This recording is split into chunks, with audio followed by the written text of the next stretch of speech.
Hai kids, good morning. Dengan Mem Lydia hari ini kita akan mendengar cerita tentang etikus dibangkitkan. Ayat intinya di dalam Mazmur 119 ayat 77. Biarlah rahmatmu sampai kepadaku supaya aku hidup, sebab Tauratmu adalah kegemaranku. Mari kita berdoa. Tuhan Yesus, selamat pagi. Terima kasih untuk berkat-Mu pada hari ini. Kami siap mendengarkan firman-Mu. Tolong kami mengerti firman ini dan melakukan dalam hidup kami. Di dalam nama Tuhan Yesus kami berdoa. Amin.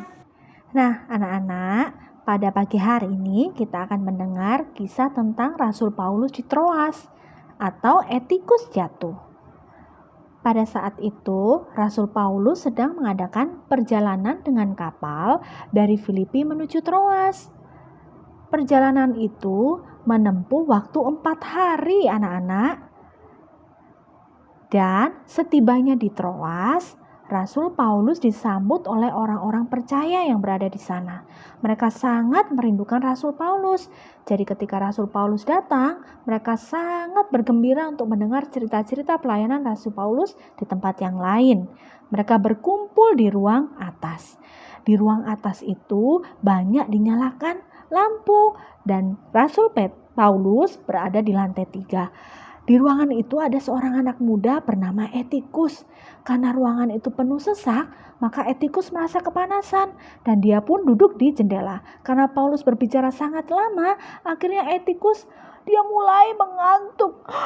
Dia menguap dan akhirnya dia terkena angin. Kemudian dia tertidur karena terkena angin sepoi-sepoi. Dan akhirnya tanpa tersadar dia jatuh dari lantai 3. Seketika itu juga orang-orang sangat kaget. Mereka berlari turun, termasuk Rasul Paulus.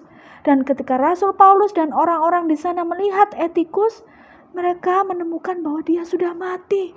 Orang-orang sangat terkejut. Tetapi Rasul Paulus berkata, "Diam, dia masih hidup." Rasul Paulus memeluk Etikus, kemudian dia berdoa, dia memohon kepada Tuhan, dan akhirnya Etikus bisa dihidupkan kembali. Rasul Paulus bersama dengan orang-orang percaya itu mengantarkan Etikus pulang kembali ke rumah, dan orang tuanya sangat terkejut ketika mendengar cerita yang baru saja terjadi kepada Etikus.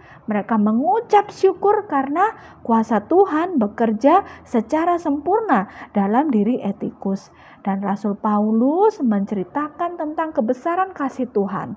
Rasul Paulus berkata bahwa kita tidak perlu takut karena Tuhan senantiasa menyertai kita selama kita percaya kepada Tuhan.